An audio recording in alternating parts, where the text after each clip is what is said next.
لنا رب سوى لا إله إلا الله لا إله إلا الله لا إله إلا الله.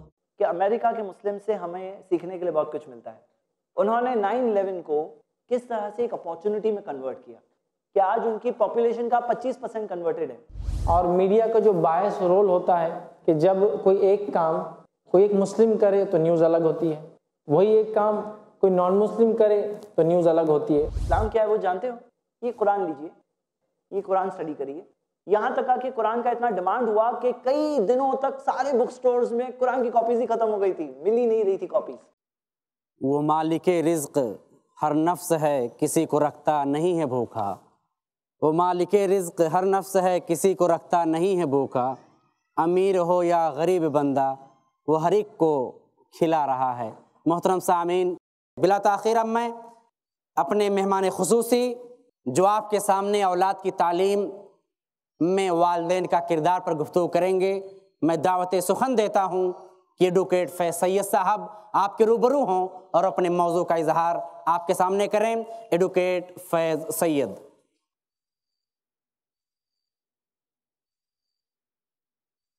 بسم اللہ الرحمن الرحیم. الحمدللہ رب العالمین.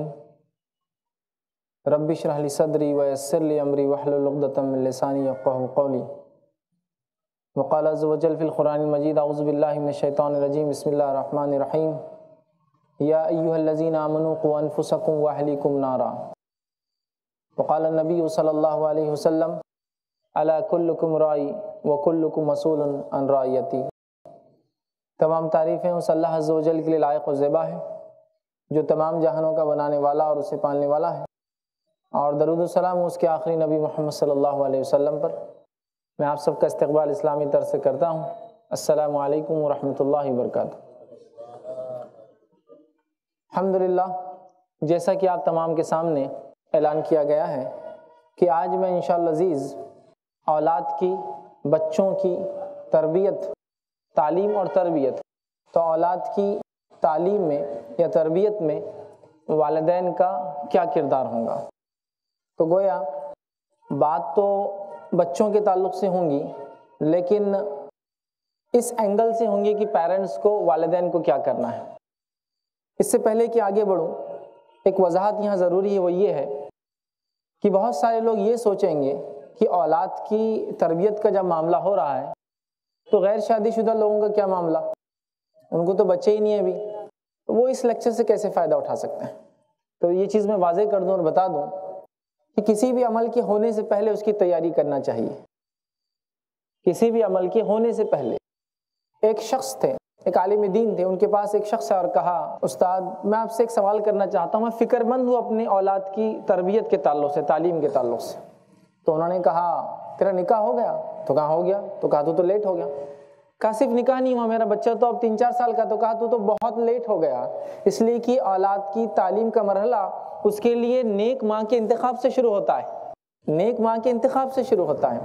تو دیکھیے یہاں جو پوائنٹ میں رکھنا چاہتا ہوں یہی ہے کہ یہ ایک ایسا ٹاپک ہے جس کے لیے انسان کو تیار ہونا. یاد رکھیے، انسان جب بالغ ہو جاتا ہے اسلام میں وہ نکاح کر سکتا ہے. نکاح کر سکتا ہے مطلب اولاد پیدا ہو سکتی، اولاد پیدا ہوگی مطلب تعلیم و تربیت کی ذمہ داری اس پر آ گئی ہے. آج ہم دیکھتے ہیں امت مسلمہ میں تعلیم کا کیا حال ہے. مجھے بہت زیادہ ڈیٹیل میں جانے کی ضرورت نہیں ہے. یہاں ایک تعلیم یافتہ طبقہ بیٹھا ہے اور سچر کمیٹی کی رپورٹ ہم تمام لوگوں نے پڑھی ہے. یہ کم از کم دیکھیے، یہ کم از کم سن رکھا ہے کچھ نہ کچھ. اس نے جو فگرز، جو آنکڑے، جو باتیں بتائی ہے مسلمانوں کی تعلیم کے معاملے میں، تو میں سمجھتا ہوں اس سے اندازہ ہو سکتا ہے کہ تعلیم کے میدان میں ہم کتنے پچھڑے ہوئے. والدین کا کتنا اہم رول ہے کہ اس معاملے میں اپنے بچوں کو وہ تیار کرے کہ بچے تعلیم حاصل کرے. اور تعلیم میں بلا تفریق دین اور دنیا میں دونوں کو شامل کر رہا ہوں. تعلیم میں انہیں خوب سے خوب دینی تعلیم سے آراستہ کرے اور خوب سے خوب دنیاوی تعلیم سے آراستہ کرے. یہ بہت زیادہ ضرورت ہے، یہ وقت کی سب سے اہم ضرورت ہے. یاد رکھیے کہ بچوں کے تعلق سے ہم فکر مند ہو جائیں، فکر مند ہو جائیں. اور یہ فکر مندی ایسی ہو کہ ڈے 1 جس کو کہتے ہیں، پہلے دن سے ہم فکر مند ہو کہ میرے بچے کو کیا تعلیم اور تربیت دی جائیں گی، کس طرح سے دی جائیں گی. ایک غلط فہمی یہ بھی ہوتی ہے، پیرنٹس والدین یہ کہتے ہیں کہ اتنے اچھے یونیورسٹی میں ہم نے بچے کو ڈالا، اتنے اچھے اسکول سے بچہ پڑھا ہے، اتنے اچھے انسٹیٹیوشن میں اس کو ہم نے ڈالا ہے، اب پھر بھی کچھ تعلیم کا معیار بڑھ نہیں رہا ہے، کیا بات ہے؟ تو یاد رکھیے، آپ جو اسکول اور کالج اور یونیورسٹی کا نام لے رہے ہیں، یہ تعلیم اور تربیت کے مراحل میں اس کا بہت بعد کا نمبر ہے، چونکہ تعلیم اور تربیت ماں کی گود سے شروع ہوتی ہے۔ جب پہلے مرحلے میں اگر بچہ فیل ہو جائے تو بعد کے مرحلے بہت زیادہ مددگار ثابت نہیں ہوتے، یاد رکھیے۔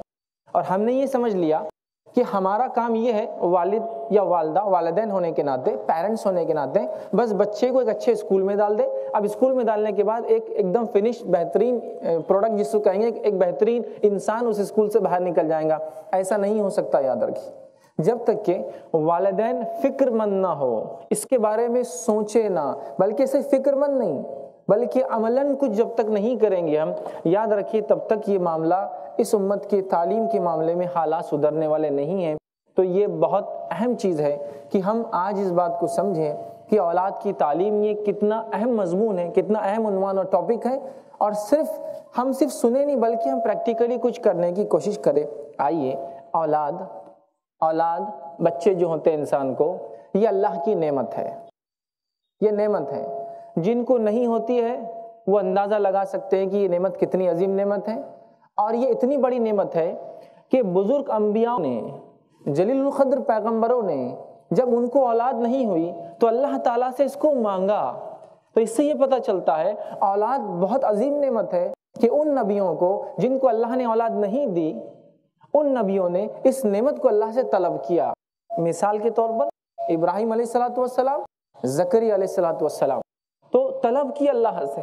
تو اولاد نعمت ہے، لیکن یہ بات بھی یاد رکھیے، اگر یہ اولاد نعمت ہے تو یہ اولاد فتنہ بھی ہے اگر اس کی صحیح سے تعلیم اور تربیت نہ ہو تو۔ اولاد اگر نعمت ہے تو یہ بات بھی یاد رکھیے، اگر اس کی تعلیم تربیت نہ ہو تو یہ اولاد فتنہ بھی ہو سکتی ہے۔ اللہ رب العزت نے سورہ انفال سورہ نمبر 8 آیت نمبر 28 میں اور سورہ نمبر 64 آیت نمبر 15 میں اسی کا تذکرہ کیا اور فرمایا، انما اموالکم واولادکم فتنہ، تمہاری اولاد اور مال میں تمہارے لیے فتنہ ہے۔ تو ایک تو اولاد وہ ہے جس کو اگر آپ تعلیم تربیت دے تو آپ کے جانے کے بعد دنیا سے ثواب جاریہ ہے، اور ایک تو اولاد وہ ہے جس کو تعلیم تربیت اگر آپ نے نہ دی، جس کی وجہ سے بگڑ جائے تو یہ عذاب جاریہ بھی بن سکتی ہے ہمارے دنیا سے جانے کے بعد۔ تو میں سمجھتا ہوں اس ٹاپک کی، اس عنوان کی اہمیت ہم سمجھ رہے ہیں کہ والدین کا کتنا اہم رول، کتنا اہم کردار ہے اولاد کی تربیت میں۔ اب ایک مثال دے کے سمجھاؤں گا کہ بہت سارے لوگ جو بچوں کی گھر میں تربیت نہیں کرتے، گھر میں ماحول نہیں دیتے جو ہونا چاہیے تعلیم کے لیے، اور یہ سوچتے کہ اسکول میں سب کچھ ہو جائے گا، یونیورسٹی سب کچھ کر دیں گی۔ اس کی مثال کیسی میں آپ کو بتاتا ہوں۔ اس کی مثال ایسی ہے کہ ایک آدمی گڑھا کھود رہا ہے، سمجھ رہے آپ، گڑھا کھود رہا ہے، اور دوسرا آدمی آ کے اس میں مٹی ڈال دے رہا ہے، اور وہ آدمی آگے چلتا جا رہا ہے، دوسرا آدمی اس کے پیچھے چلتا جا رہا ہے۔ اب کوئی آ کے پوچھے، جناب آپ گڑھا کھودتے ہیں، پیچھے والا آ کے مٹی ڈال دیتا ہے، تو گڑھا کھودتے کیوں ہو؟ تو وہ کہتا ہے دیکھیے مسئلہ یہ ہو گیا کہ میرا کام گڑھا کھودنا ہے، ان صاحب کا کام ہے گڑھا بند کرنا، اور ایک صاحب تھے جن کو یہ ذمہ داری تھی اس پہ پودا لگانا، آج وہ آئے نہیں تو لہٰذا ہم اپنا کام کرتے ہوئے چلے جا رہے آگے۔ مطلب میں گڑھا کر رہا ہوں چونکہ میرا جاب ہے، انہوں آ کے مٹی ڈال رہے چونکہ ان کا جاب ہے، لیکن وہ پودے لگانے والا آج نہیں آیا تو لہٰذا ہم تو اپنی ڈیوٹی کر لے رہے ہیں۔ تو حالت وہی ہے، ہم سمجھ رہے اسکول، یونیورسٹی، کالج سب کچھ کر دیں گا، پیرنٹس اپنا رول کب ادا کریں گے؟ والدین اپنا رول کب ادا کریں گے؟ والدین کا ہی سب سے امپورٹنٹ رول ہے، یاد رکھیے۔ پھر اس کے بعد اسکول، مدرسہ، کالج، یونیورسٹی اس کو اور پروان چڑھاتا ہے، یاد رکھیے۔ لیکن والدین یہ سمجھ رہے ہیں، یہ سوچ بیٹھے کہ ہم کو اسکول میں ڈال دیں گے انشاءاللہ، اور اس کے بعد ساری ذمہ داریاں تربیت کی ختم ہو گئی، اب وہ اسکول جانے اور وہ یونیورسٹی جانے، اب ہم امید کرتے ہیں ہمارا بچہ انجینئر، ڈاکٹر بن کے بس نکل جائے، ایک اچھا انسان بن جائے، بس یہ کافی ہے۔ ایسا نہیں ہوتا، یہ اچھے خواب ہے، یاد رکھیے، لیکن یہ تب تک پورے نہیں ہوں گے جب تک اس کے لیے آپ کوشش نہیں کریں گے۔ اس بات کو سمجھنا ضروری ہے۔ لا إله إلا الله لا إله۔ والدین کا ہی سب سے امپورٹنٹ رول ہے، یاد رکھیے۔ پھر اس کے بعد اسکول، مدرسہ، کالج، یونیورسٹی اس کو اور پروان چڑھاتا ہے، یاد رکھیے۔ لیکن والدین یہ سمجھ رہے ہیں، یہ سوچ بیٹھے کہ ہم کو اسکول میں ڈال دیں گے انشاءاللہ، اور اس کے بعد ساری ذمہ داریاں تربیت کی ختم ہو گئی، اب وہ اسکول جانے اور وہ یونیورسٹی جانے، اب ہم امید کرتے ہیں ہمارا بچہ انجینئر ڈاکٹر بن کے بس نکل جائے، ایک اچھا انسان بن جائے، بس یہ کافی ہے۔ ایسا نہیں ہوتا، یہ اچھے خواب ہے، یاد رکھیے، لیکن یہ تب تک پورے نہیں ہوں گے جب تک اس کے لیے آپ کوشش نہیں کریں گے۔ اس بات کو سمجھنا ضروری ہے۔ اب تعلیم میں، بچوں کی تعلیم میں کیا کیا مرحلے ہوتے ہیں، ان مرحلوں کو ایک مختصر رکھتا ہوں۔ بچے کی تعلیم میں ایک مسلم معاشرے میں 8 مرحلے ہوتے ہیں جس سے وہ گزرتا ہے۔ پہلا ہوتا ہے ماں کی گود، تعلیم کا پہلا مرحلہ، ماں کی تعلیم جس کو عام زبان میں کہیں گے۔ دوسرا مرحلہ ہے گھر کی تعلیم، مطلب والد اور دیگر گھر میں جو افراد رہتے ہیں۔ تیسرا مرحلہ ہے مسجد کی تعلیم، اگر بچہ مسجد جاتا ہے تو وہاں سے بھی سیکھتا ہے۔ چوتھا مرحلہ مدرسے کی تعلیم، اگر وہ کسی عربی یا مکتب میں جاتا ہے۔ پانچواں اگر لے تو اسکول، یا دونوں کو کمبائن کر لے، اسکول اور مدرسے کی تعلیم۔ چھٹا ہوتا ہے دینی تقریریں، کیونکہ دینی تقریروں سے بھی بہت سارے بچے بہت کچھ سیکھتے ہیں، ان کی زندگیاں بدلتی ہیں۔ اسی طرح ساتواں مرحلہ ہوتا ہے سماج کی تعلیم، کہ بچہ چلتے پھرتے جو چیزوں کو دیکھتا ہے اس سے بھی نالج گین کرتا ہے۔ اور آٹھواں ہے کالج اور یونیورسٹی کی تعلیم، یاد رکھیے۔ تو یہ مراحل ہیں، تو پہلے مرحلے سے چلنا ہے، ورنہ وہ گڑھا کھودنے والا کھود رہا ہے، مٹی ڈالنے والا ڈال رہا ہے، بیچ کے سب غائب ہے۔ تو اگر کوئی کہے کہ مسلم سماج میں، مسلم معاشرے میں تعلیم اعتبار سے مسلمان پیچھے ہے، تو کہیں نہ کہیں وہ پہلے مرحلے سے گڑبڑ ہوتی چلی آئی، پلاننگ نہیں ہے ہمارے پاس، اور اگر ہے بھی تو بہت شارٹ ٹرم پلاننگ کے ساتھ ہم چل رہے ہیں، اسپیشلی ایجوکیشن کی فیلڈ میں، تعلیم کے معاملے میں۔ تو اس بات کو غور کرنے کی ہمیں جو ہے بہت زیادہ ضرورت ہے۔ ایک بات اور ہم سمجھ لیں، بچے جو ہوتے ہیں وہ کھیلنے میں یا سیکھنے اور پڑھنے میں کسی چیز میں فرق نہیں کرتے، ہر چیز سے نالج گین کرتے ہیں۔ جیسا کہ اگر میں سمجھانا چاہوں تو ایک ہوتا ہے تعلیم، علم جس سے انسان حاصل کرتا ہے، اور ایک ہوتا ہے تدریس۔ دونوں کا اگر فرق جاننا ہے تو تعلیم و تدریس کا فرق یہ ہے کہ تدریس میں ایک ٹیچر ہوتا ہے، ایک استاد ہوتا ہے جو پڑھاتا ہے، اور تعلیم میں ہوتا ہے یہ کہ وہ کسی چیز کو دیکھ کر بھی علم لیتا ہے، جس میں کوئی اس کو ٹیچر نہیں ہوتا ہے۔ مثال میں دیتا ہوں، بچہ جو ہے سڑک سے جا رہا ہے، ایک گاڑی آئی اور وہ آدمی اسکیٹ ہوا، ریتی تھی وہاں، اور گر گیا، تو بچہ یہ کہتا ہے کہ ریتی میں گاڑی تیز چلانے سے انسان گر جاتا ہے۔ اس کو کوئی ٹیچر نے نہیں سکھایا، لیکن اس نے دیکھ کر یہ اندازہ لگا لیا کہ اس سے یہ ہوتا ہے، اور نالج گین کر لیا اس نے۔ دوسرا ہوتا ہے کہ بچے کو بیٹھ کر سکھایا جاتا ہے اسکول کے ذریعے، یہ بھی ایک طریقہ ہے۔ لیکن یہ بات میں اس لیے کہہ رہا ہوں کہ والدین اس چیز میں فرق نہ کریں کہ صرف تدریس ہی ہے، بلکہ بچہ ہر چیز سے سیکھتا ہے۔ آپ کا عمل، آپ کی عادت و اطوار، آپ کا اٹھنا بیٹھنا، آپ کا سلیقہ، آپ کا کھانا پینا، آپ کی بات چیت، یہ تمام چیزوں سے بچے جو ہے سیکھتے ہیں۔ اس بات کو ہمیں سمجھنا ضروری ہے۔ اب اسلام میں تعلیم کی یا علم کی کتنی اہمیت ہے، میں سمجھتا ہوں کسی کو بتانے کی ضرورت نہیں ہے۔ پہلی آیت جو نبی اکرم صلی اللہ علیہ وسلم پر نازل ہوئی تھی وہ کیا تھی؟ اقرأ بسم ربک الذی خلق، سورہ نمبر 96 آیت نمبر 1، یا پڑھو اے نبی محمد صلی اللہ علیہ وسلم اپنے رب کے نام سے۔ اور ہم دیکھتے ہیں ماشاءاللہ اس کے بعد کے ادوار میں مسلمانوں نے اللہ کا نام لیا اور ہر علم، ہر فن کے اندر مہارت حاصل کر لی۔ نہ صرف مہارت حاصل کری بلکہ وہ بنیاد رکھنے والے، فاؤنڈیشن رکھنے والے بن گئے بہت سارے علوم کے، جن کو آج ہم جانتے ہیں یا جن کو آج ہم جن سے فائدہ اٹھا رہے ہیں۔ ٹھیک ہے، تو اس بات کو سمجھنے کی ہمیں ضرورت ہے۔ یاد رکھیے کہ تعلیم کی اہمیت ہے، جس دین میں پہلی آیت یہ آ رہی اقرا، پڑھ اپنے رب کے نام سے یا پڑھو اپنے رب کے نام سے، تو پڑھائی کی، تعلیم کی، علم کی اسلام میں کتنی اہمیت ہے، میں سمجھتا ہوں اس کی تفصیلات میں جانے کی ضرورت نہیں۔ جب میں تعلیم کی بات کر رہا ہوں تو میں دین اور دنیا کا جو تفریق نہیں کر رہا ہوں، میں دونوں کی طرف اشارہ کر رہا ہوں، اور یہ جو میرے نکات انشاءاللہ اب چلیں گے یہ دونوں کے لیے ہوں گے۔ پیرنٹس، والدین اس چیز پر دھیان دیں۔ پہلی چیز، والدین کی شکایت سے شروع کرتے ہیں۔ والدین کی ایک شکایت ہوتی ہے، ہمارے بچے پڑھ نہیں رہے ہیں، ہم سب کچھ کر رہے ہیں۔ تو آئیے وہ شکایت سے شروع کرتے ہیں کہ اس کے لیے کیا کیا جائے، کہ جو والدین کی فکریں اور شکایتیں ہیں اس کو دیکھتے ہیں، اور پھر ہم نے کیا کرنا ہے اس کو دیکھتے ہیں۔ والدین کی جو فکریں اور شکایت ہے اس میں سے سب سے پہلی فکر اور شکایت یہ ہے کہ بچے ڈس اوبیڈینٹ ہے، نافرمان ہے۔ ہم جب بھی کہتے ہیں تعلیم کے لیے بیٹھو، سورہ یاد کرو، کوئی چیپٹر یا کوئی پویم یاد کرو، چھوٹے سے لے کر بڑوں تک، بچے سنتے نہیں ہیں۔ نہیں ممی ابھی نہیں کریں گے، نہیں پاپا ابھی بعد میں کریں گے، کل کریں گے، آدھے گھنٹے سے کریں گے، کھانے کے بعد شام میں کریں گے۔ پھر آپ کہتے سو گیا ہو، میں نے منع کہ ہم تھک گئے، لیکن وہ اوبیڈینٹ مطلب فرمانبرداری نہیں کر رہا ہے۔ تو یاد رکھیے بچے نافرمان تب ہوتے ہیں جب ان کو گھر میں دینی ماحول نہیں ملتا ہے، جن بچوں کو ان کے والدین بچپن سے سکھاتے والدین کا مقام کیا ہے، ٹھیک ہے، تو وہ بچے اپنے والدین کا احترام کرتے ہیں اور اوبیڈینٹ ہوتے ہیں۔ اب آپ کہیں گے ایک چھوٹے سے بچے کے تعلق سے آپ کہہ رہے ہیں 2-3 سال کی، ہاں میں کہہ رہا ہوں بچے چاہے جتنے بھی چھوٹے ہوں وہ چیزوں کو سیکھتے ہیں، سمجھتے ہیں اور بہت باصلاحیت ہوتے ہیں، بلکہ کئی سائنٹیفک سٹڈیز اور ریسرچ موجود ہے کہ بچہ 3 سے 4 سال کی عمر تک جو نالج گین کرتا ہے یہ ہاف نالج ہوتا ہے اس کی پوری لائف کا، آدھا علم ہوتا ہے جو پوری زندگی کا حاصل کرتا ہے ان ایام میں، ابتدائی دور میں۔ لہٰذا تبھی سے ہم کو اس کی تعلیم اور تربیت کا خیال رکھنا ہے، تبھی سے ان کو دینی باتیں سکھانا ہے۔ 7 سال میں تو حدیث میں الفاظ ہے مسجد لے جاؤ، مطلب لے جانا ہے اب تو یاد رکھیے اس سے پہلے وہ تیار ہو گیا نماز کے لیے، اس کا مطلب ٹھیک ہے۔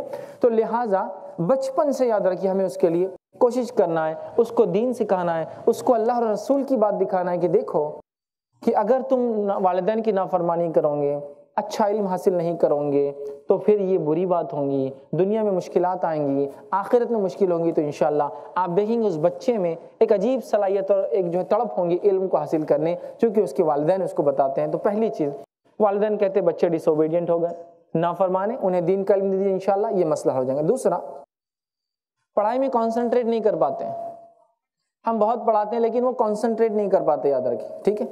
تو بچے کسی چیز میں تب کانسنٹریٹ کرتے ہیں جب اس میں وہ دلچسپی لیتے ہیں، مزہ ان کو آتا ہے۔ جس چیز میں بچوں کو مزہ نہیں آتا اس چیز سے وہ کوئی فائدہ نہیں اٹھاتے ہیں، یاد رکھیے۔ مثال ایگزامپل دیتا ہوں، جیسے کہ ایک بچہ ٹی وی دیکھ رہا ہے، ٹی وی میں اس کی دلچسپی ہے تو وہ کانسنٹریٹ کرتا ہے، بہت غور سے دیکھتا ہے، اور اگر ٹی وی میں اگر ایک ایسا سین دیکھتا ہے جس سین کے اندر کوئی شخص دوسرے شخص کو زوردار ایک مکہ مارتا ہے تو وہ پنچ تو وہاں لگتا ہے لیکن بچہ آپ کا یہاں اچھلتا ہے، چونکہ وہ اتنے کنسنٹریشن کے ساتھ اس کو دیکھتا ہے۔ ٹی وی پر وہ گیم کھیل رہا ہے، گیم کے اندر گیم کا کیریکٹر بٹن کے دبانے سے اچھلتا ہے، لیکن آپ دیکھیں گے اس گیم میں اتنا کنسنٹریشن اس کا ہوتا ہے کہ بٹن کے ساتھ بچہ بھی اچھل کے جاتا ہے، بڑوں کے ساتھ بھی ہوتا ہے، بٹن کے ساتھ بچہ بھی جاتا ہے، کیوں؟ وہ غرق ہے، کنسنٹریشن اس کا پورا اس میں۔ تو بچوں کی خصوصیت، یہ انسانیت کی ویسے خصوصیت انسانوں کی ہے، لیکن بچوں کی خصوصیت یہ جس چیز کو پسند کرتے ہیں اس میں دلچسپی لیتے ہیں۔ تو اگر آپ کہیں بچے کانسنٹریٹ نہیں کرتے پڑھائی پہ تو پرابلم یہ ہے آپ نے پڑھائی کی اہمیت بتائی کیا ان کو؟ کیونکہ ان کو وہ دلچسپی دلانا ہے، وہ دلچسپی یاد رکھیے، تو دلچسپی دلائیے بچوں کو، تو یہ بڑی اہم چیز ہے، یاد رکھیے۔ تیسرا پوائنٹ، بہت پڑھتے ہیں مگر فیل ہو جاتے ہیں۔ والدین یہ بھی کہتے ہیں بہت پڑھتے ہیں ہمارے بچے ماشاءاللہ 5 آورز 6 آورز 8 آورز 10 آورز، لیکن رزلٹ الٹیمیٹ یہ ہے کہ ایٹی ہے یا جس کو کہیں گے پروموٹڈ ہے یا جسٹ پاس ہے، اس طرح سے ہو رہے ہیں۔ تو اس کا کیا معاملہ ہے؟ تو یاد رکھیے اگر آپ کے بچے پڑھتے اور فیل ہو جاتے ہیں تو اس کا مطلب یہ کہ ان کی اسٹڈی رائٹ ڈائریکشن میں نہیں ہو رہی ہے۔ جیسے کہ ایک دروازے پہ لکھا ہوا ہے پش، اور پوری رات آپ کیا کر رہے ہیں؟ کھینچ رہے اس کو، پل پوری رات، اور رات بھر کی بات بول رہے ہیں بہت محنت ہوئی آج لیکن دروازہ نہیں کھلا آخر تک، کیوں؟ تو آپ ڈائریکشن ہی صحیح نہیں تھا آپ کا۔ سمجھیے آپ بچوں کو اگر وہ پڑھتے اور فیل ہوتے ہیں اس کا مطلب ڈائریکشن صحیح نہیں ہے، وہ صرف کتاب لے کر بیٹھے ہیں، ان کو کچھ سمجھتا نہیں اور نہ ہی آپ ان کو ایکسپلین کر رہے ہیں۔ تو لہٰذا ان کو یہ چیز سمجھانے کی ضرورت ہے، ان کو وہ چیز بتانے کی ضرورت ہے، ان کے سٹڈیز کو رائٹ ڈائریکشن میں آپ کو کرنے کی ضرورت ہے، تب وہ ہوں گا، یاد رکھیں۔ اسی طرح ہم دیکھتے ہیں ایک اور کمپلین والدین کی ہوتی ہے، وہ یہ ہے کہ پڑھائی میں بہت محنت کرتے ہیں لیکن ایگزامز میں لکھ نہیں پاتے، بھول جاتے ہیں، بہت محنت کرتے ہیں لیکن ایگزامز میں کیا ہوتے ہیں؟ بھول جاتے ہیں۔ تو اس کی پہلی وجہ کیا ہوتی ہے معلوم آپ کو بھولنے کی؟ یہ بچوں کے ساتھ بھی ہوتا ہے، بڑوں کے ساتھ بھی ہوتا ہے، وہ ہوتا ہے ان کا وہم اور ڈر۔ ایکچوئل نہیں بھولتے ہیں، ان کو وہم ہوتا ہے، کوئی بتا دیتا ہے دیکھو ایسے سچویشن میں لوگ بھول جاتے تو کہتے ہاں میں بھی بھول جا رہا ہوں۔ ایکچوئل نہیں بھولتے ہیں لیکن ان کو ایسا وہم ہوتا ہے۔ تو سب سے پہلے والدین بیٹھ کر کہیں میرے بچے وہم کرنے کی ضرورت نہیں ہے، ایکچولی تم پڑھ سکتے ہو، تم کرو تو صحیح کوشش، آپ ان کو ہمت افزائی کیجیے، آپ دیکھیں گے یہ مسئلہ حل ہو جائے گا۔ دوسرا، ان کو کچھ اسمارٹ ٹیکنیکس آپ سکھائیے یاد کرنے کی۔ جیسا مثال کے طور پہ آپ دیکھیں گے بہت سے لوگ ہوتے ہیں کہ اگر ان سے اچانک پوچھ لیا جائے حابل اور قابل کون قاتل ہے دونوں میں سے؟ آدم علیہ السلام کے ایک بیٹے نے دوسرے کو مارا، ایک ہے حابل دوسرے قابل، تو حابل اور قابل دونوں میں سے کس نے کس کو قتل کیا؟ تو بہت سارے لوگ پزل ہو جائیں گے، ٹھیک۔ لیکن اگر اسی کو اگر ہم اس ٹیکنیک سے یاد کریں، قاف سے قاتل اور قاف سے قابل، دونوں قاف سے آتے ہیں، ٹھیک ہے۔ تو آپ زندگی بھر آپ کو آدھی رات کو نیند میں سے اٹھائے قاتل کون ہے، حابل یا قابل؟ تو آپ بولیں گے قابل، کیونکہ اس کے پیچھے ایک ٹیکنیک آپ نے لگا دیا، یہ اس سے آپ نے ریلیٹ کر دیا کہ ہاں ماشاءاللہ اب ایک چیز وہ ہو گئی، سمجھ رہا؟ تو اسمارٹ ٹیکنیکس اس کو ڈیولپ کرنے کی ضرورت ہے۔ والدین یہ کام بچوں کے ساتھ بیٹھ کر کر سکتے ہیں کہ ایک کوشچن ہے، اس کے 5 سٹیپس میں آنسر دینا ہے، فرسٹ سٹیپ اے سے شروع ہوتی ہے، سیکنڈ سٹیپ بی سے شروع ہوتی ہے، تھرڈ سٹیپ ڈی سے، کچھ نہ کچھ ایک الفاظ بنا دیجئے، یہ یاد رکھ لو، تم کو یاد آ جائیں گے ایگزام میں کہ پوائنٹس کیا لکھنا ہے۔ اور عورتوں میں یہ دونوں لوگ صرف بات کرتے ہیں، دونوں لوگ ورڈز مطلب وہ الفاظ بناتے ہیں، تو عورت ڈبل بات کر سکتی ہے مرد کے مقابلے میں۔ بچے جھوٹ کیوں بولتے والدین؟ تعلیم کے معاملے میں بہت سارے والدین کی شکایت ہیں۔ تو پہلی چیز، بچے والدین سے جھوٹ بولنا سیکھتے ہیں، یاد رکھیے، بچے خود سے جھوٹ بولنا نہیں سیکھتے، والدین سے سیکھتے ہیں۔ اگر بچہ گھر میں رہنا پسند نہیں کرتا تو اس کا مطلب یہ اس گھر میں بہت بہت بہت سیریس پرابلم ہے، اس لیے کہ آپ کی آنے والی نسلیں آپ کے ساتھ رہنا نہیں چاہتی ہے۔ اور میں عموماً کہتا ہوں اس بات کو کہ ہندوستان کے ماحول میں یہ دیکھا جاتا ہے کہ والد بالخصوص باپ جو ہے وہ ایک الگ ہی کیریکٹر پلے کرتا ہے گھر کے اندر، اور اس کا کیریکٹر یہ کہ وہ اینگری ینگ مین ہے، وہ غصے والا انسان ہے۔ گھر میں آیا یہ نہیں ہونا، چلو ادھر بھاگ جاؤ، گھر سے نکل جاؤ، میرے سامنے نہیں آنا۔ لا إله إلا الله لا إله إلا الله لا إله إلا الله ما لنا رب سوى لا إله إلا الله لا إله إلا الله لا إله إلا الله۔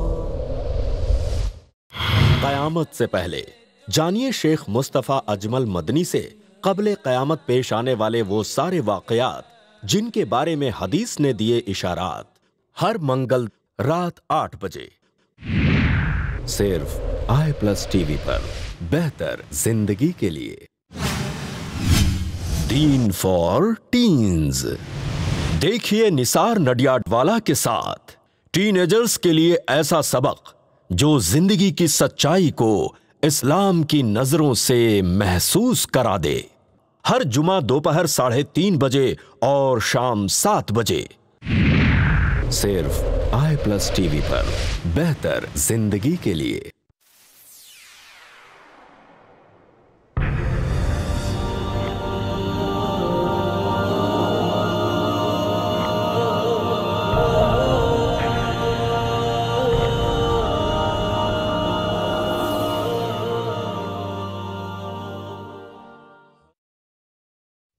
حضرت ابو نجیح عرباض ابن ساریہ رضی اللہ تعالی عنہ سے روایت ہے کہ رسول اللہ صلی اللہ علیہ وسلم نے ہمیں ایک مرتبہ نہایت مؤثر واعظ ارشاد فرمایا، جس سے دل ڈر گئے اور آنکھیں بہہ پڑیں۔ ہم نے کہا، یا رسول اللہ، یہ تو گویا آخری الوداع کہنے والے کا واعظ ہے، پس آپ صلی اللہ علیہ وسلم ہمیں وصیت فرما دیجئے۔ آپ صلی اللہ علیہ وسلم نے فرمایا، میں تمہیں اللہ سے ڈرنے کی اور سمع و اطاعت یعنی امیر کی بات سننے اور اس پر عمل کرنے کی وصیت کرتا ہوں، اگرچہ تم پر کوئی حبشی غلام امیر مقرر ہو جائے۔ یاد رکھو، تم میں سے جو میرے بعد زندہ رہے گا وہ بہت اختلاف دیکھے گا، پس تم میری سنت کو اور ہدایت یافتہ خلفائے راشدین کے طریقے کو لازم پکڑنا، ان کو دانتوں سے مضبوط پکڑ لینا، دین میں نئے نئے کام یعنی بدعات ایجاد کرنے سے بچنا، اس لیے کہ ہر بدعت گمراہی ہے۔ اسے امام ابو داؤد اور امام ترمذی نے روایت کیا ہے۔ امام ترمذی نے اسے حسن صحیح کہا۔